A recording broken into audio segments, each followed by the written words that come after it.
Hi, I'm Chef Julia Dunaway, and I make whole food, plant-based, no oil food that I try to make taste as good as possible, which isn't always that easy. And especially with holiday food, because I have memories of all the things I used to eat growing up. My father's famous types of dressings and gravies, and I won't even mention all the things he used to make. And then my own efforts as a mom of four.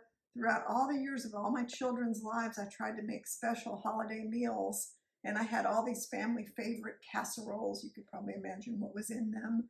Everything from sweet potato to corn casseroles and very rich green bean casseroles, and I was known for my dressings. So I had all these different cornbread dressing, bread dressing, Cajun dressing with seafood, you name it. I had a special dressing, but one of my special dressings was just an old-fashioned dressing, and for dressing we're just talking about bread or cornbread made with some vegetables and something to moisten it, baked in the oven. Some people call it stuffing because it could be used to stuff inside a turkey, but we're going to call it dressing. So in my holiday, plant-based holiday ebook, holiday table ebook, which I wrote last year, I have this recipe for old-fashioned dressing, but I've come a long way in the last year or so, and my cooking has gotten better. So when I looked at that recipe, I said, oh, that's kind of a sad recipe. It's not that great. I could improve that. And I was at an event at Thanksgiving, and someone had an apple sausage dressing. Well, I tasted a little bit of it, and of course it wasn't plant-based. It had some stuff in it that I probably shouldn't have eaten. So I thought, oh, I shouldn't be eating this. I said, but I'm going to make my own version of it because I love it so much. So I thought, how can I make this apple sausage dressing taste good but have only plants, no oil, no butter?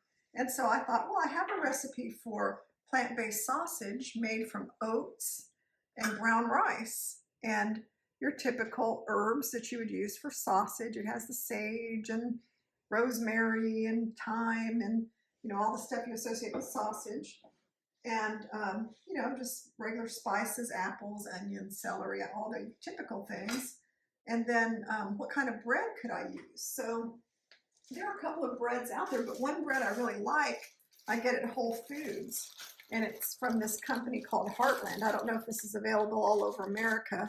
I've used all my bread, so I don't have any left to show you except for the heel. Sad little thing. But this bakery is, it's in Texas, but they don't add any oil to their bread. And it's mega grain, so it's whole grain, no oil, no preservatives, no chemicals. And I love this bread. It tastes really good, and it doesn't have a lot of seeds on it because a lot of the bread that I usually use, Ezekiel bread, Dave's bread, is very seedy, and that's not great in a dressing. So this is a great dressing bread, and then what you do with it is you cut it into cubes and then put it on a baking sheet and dry it out in the oven at 350 for about 20 minutes. And then it gets really hard and crunchy. So like when you buy those bags of stuffing cubes in the store, they're all crunchy like that. And that's how they get them to be crunchy. They, you know, bake them in a hot oven. So that's what we have for our bread. Our sausage is made from oats and brown rice.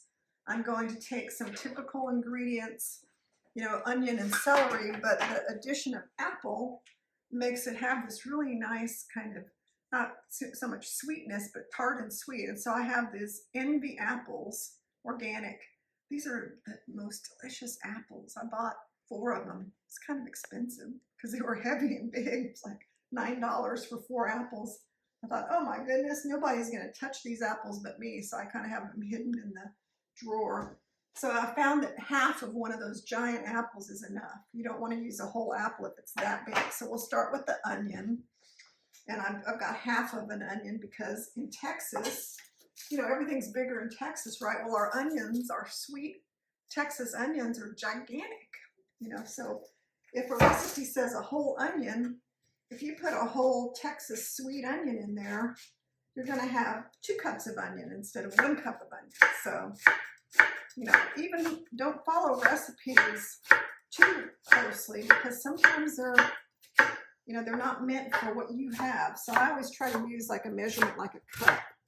So I just cut the onion along the lines. If you really look at your onion, it has lines. I did that kind of fast. I should have showed you, but it has its own little natural set of lines. And if you cut down those lines and then rotate the onion and cut across, you'll automatically end up with nice little 1/4 inch diced onions.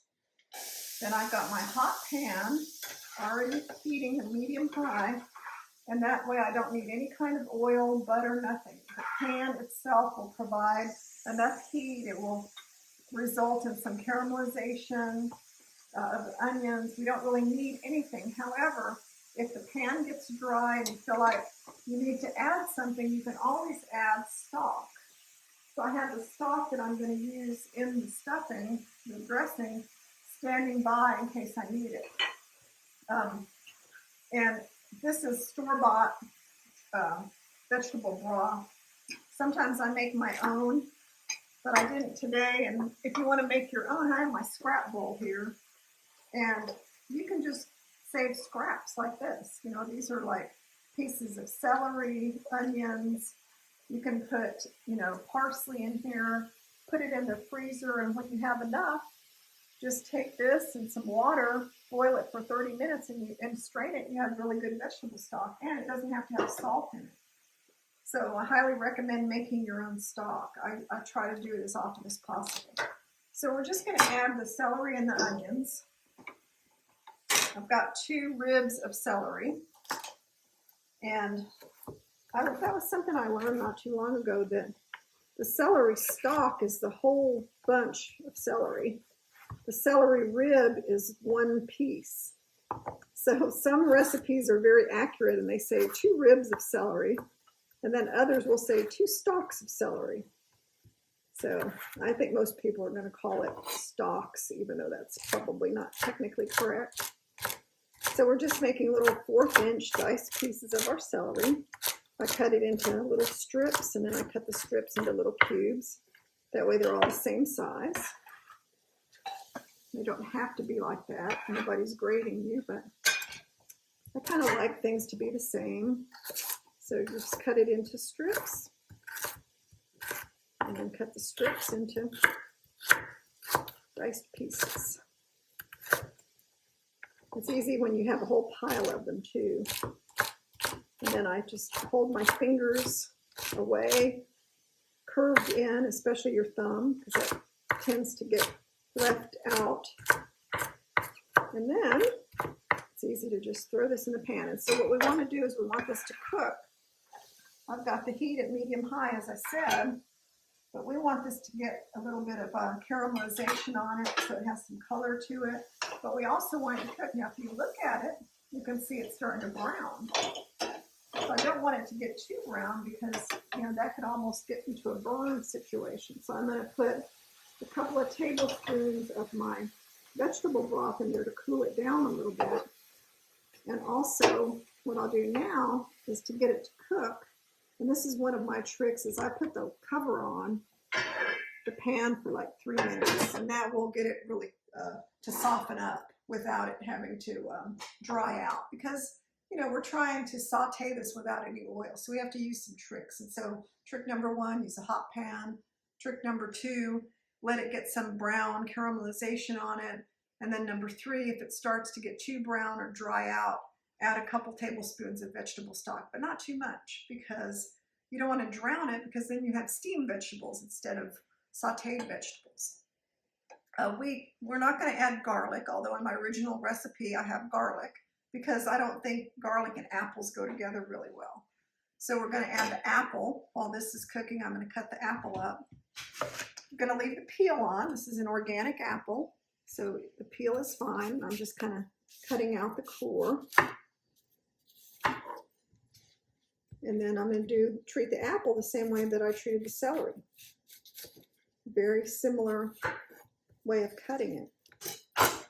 If I don't make stock with my scraps, I have a compost pile out back. So I save all my scraps all day long when I'm cooking. And at the end of the day, I go out there in the evening with all my food scraps and put them on the compost pile. And the compost pile has been great for my garden. I have some really great soil as a result of using all this compost. So either make stock or compost. All right, so now I'm just going to stack up my apples, and then I can cut them into the same thing, little diced pieces, just like I did everything else. So essentially every time you cut something, you can use the same technique for carrots, celery, onions, zucchini, and that's just make strips and rotate them. And it doesn't take that long. I do about 3 at a time, otherwise it can get a little bit difficult to mess with them. And we want the apple to cook in the skillet as well, but not for too long, because we're going to bake this in the oven for about 40 minutes. So in that time, you can imagine the apple will get nice and tender. So we don't have to cook it in the skillet too long. So that reminds me, I need to get my oven preheated while this is cooking. I'm going to put the oven on 325. Okay, put these in the pan. So remember, we let the onions and the celery cook for 3 to 5 minutes or so before we add the apples, because we don't want the onions and the celery to have that raw, hard taste. You know, it doesn't. Sometimes people believe that when they put onions and celery in the oven to cook with something, it will soften, but really it doesn't.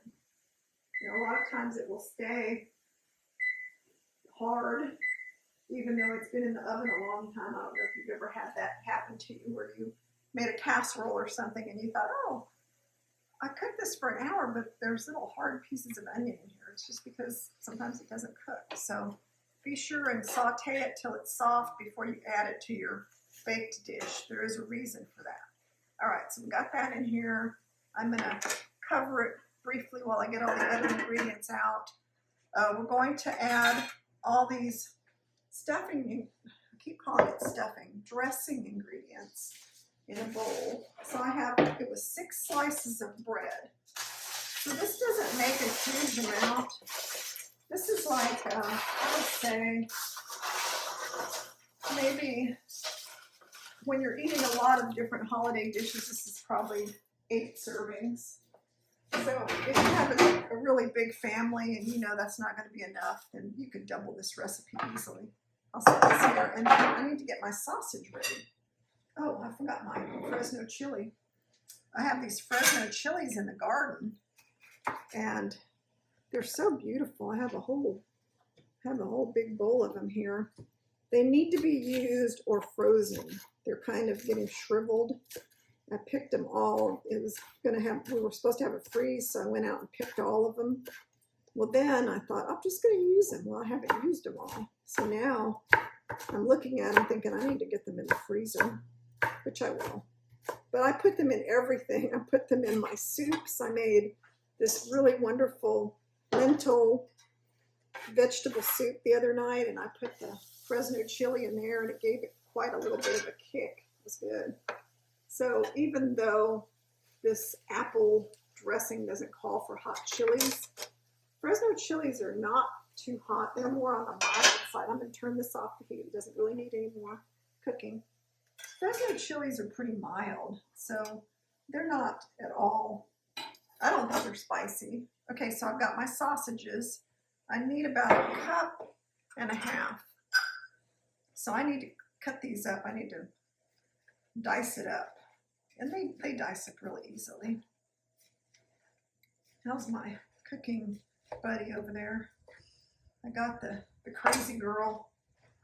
Oh, she passed out. I showed her in my last granola video.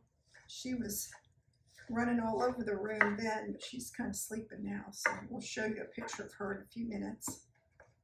Okay, I think I will turn this back on, and I'll brown up the sausage a little bit. So I'm going to put it's about 1 cup there. I'm going to add a couple more pieces, and then I'll brown it up a little bit.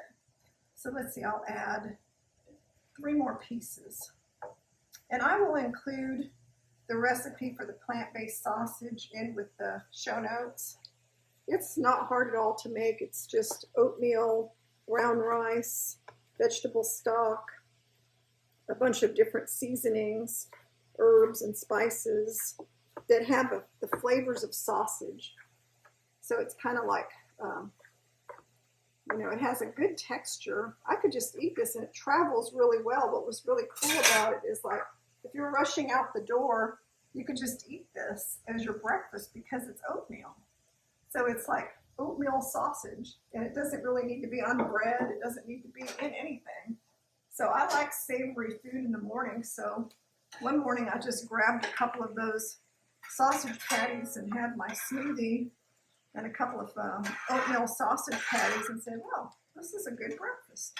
Doesn't need anything else. But if you're a person that wants more, like for my son who can eat 1,000,000 calories and doesn't really affect him, then I bought some plant-based English muffins from what is it, Dave's Bread. They make a Dave's English muffin. And I bought a package of those, and I told him, he starts a new job this week. I said, okay, well, you can take the plant-based sausages, put them on one of these muffins, and eat that for your breakfast. And then he also bought some Just Egg, which they sell frozen Just Egg, which looks like a little egg patty. So we're going to experiment with that. All right, so I got my sausage in here, mixed with my apples and my onions and celery. And what a lovely mixture that is. And I guarantee you it tastes really good. Now, do we need to add anything to it? Well, let's add some seasonings. So how about some sage? That's a very holiday flavor, a teaspoon of sage. And that sage, you know, has a distinctive taste. You don't want to use too much, but it does really give it that dressing type of a flavor. And then we'll use just a half a teaspoon of thyme. Thyme can be overwhelming, so don't overdo thyme. I had a teacher in culinary school who despised the taste of thyme. And even though we were allowed to use it, I'm putting like half a teaspoon of salt in here. Even though we were allowed to use thyme, she would kind of grade us down if we put thyme in our food because she hated it so much. She'd be like, oh, I taste the thyme in here. I thought, well, that's no fair. What if you like thyme? Okay, and then I'm going to put some freshly ground black pepper in here. It smells like a holiday dinner. I love it. And then you see I have my beautiful breadcrumbs here, nice and toasty. So we're just going to throw this in the breadcrumbs. And we can even deglaze our pan a little bit. Put some of our vegetable stock in the pan and scrape up any of the little caramelized things, have the flavor. So it's always good if you have anything that's cooked on your pan to make use of it, because that's got some flavor. Then I have my stock here, and I measured it out when I did this before to be about 2.5 cups of stock. That was the right amount, so that's what I'm putting in. If you like your, oh my goodness, it's the pepper. If you like your things to be either drier or moister, more moist, whatever the correct word is, probably more moist, then adjust accordingly. Oh, thought I was going to sneeze again. But I kind of like it to be on the moisture side. And another thing you could do with this is you could add about 1/4 cup of walnuts. Walnuts can make things have kind of a meaty texture and flavor-ish thing, you know, just the texture of the walnuts. But I think having the oat and brown rice sausage gives you that sensation that you have some kind of texture of meat in there. I think I have all the ingredients in here. And I did make a note that we could add a flax egg, but I don't think it needs it because when I made my test recipe, I didn't put a flax egg in there. And after it baked and everything, it was like, nah, it didn't really need it.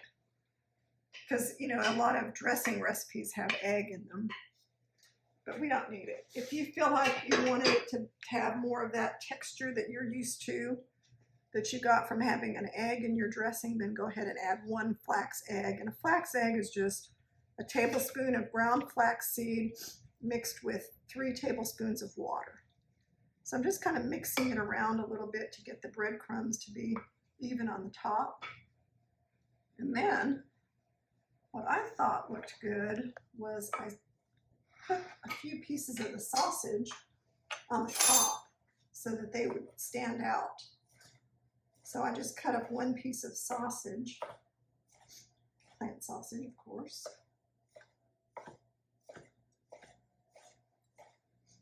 And then I just sprinkle that on the top. And that's going to brown because it's right on the top. Okay, brush my hand here. Boy, it's the peppers.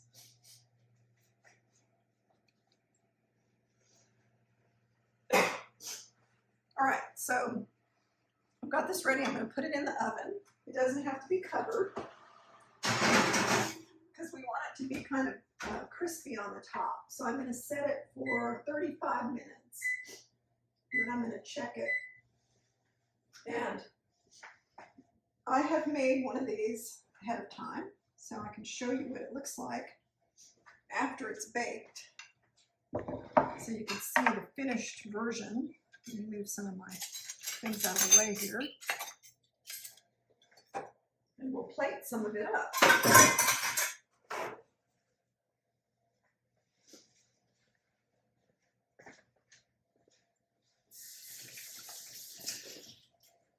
All right. Now it's not going to look like it would when it's hot right out of the oven. And we don't have any gravy on hand to put on it. So you just have to kind of use your imagination of what this would look like when you got ready to eat it. But I think you can get the idea that when it's hot, piping hot, and it has a nice portion of some kind of plant-based gravy on it, it's just scrumptious.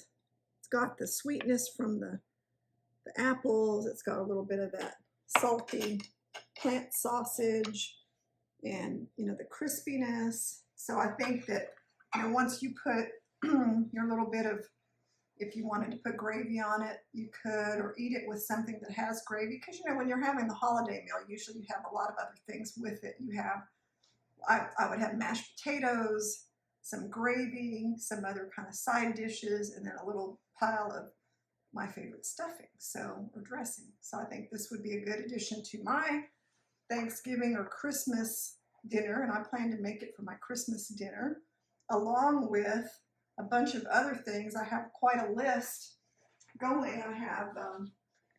I have plans to make, first of all, I did a YouTube video a few weeks ago, and it was green bean casserole with mashed potatoes and gravy. So be sure and go back and watch that, and then that would go really well with this. But I have all my notes here. I'm going to make a corn casserole.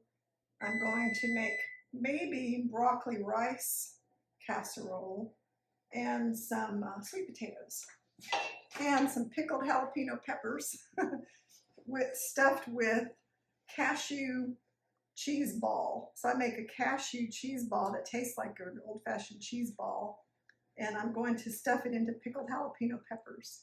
So I think that would be good. But anyway, if you want to make an old-fashioned dressing, I hope you try this and try it with your holiday dinner.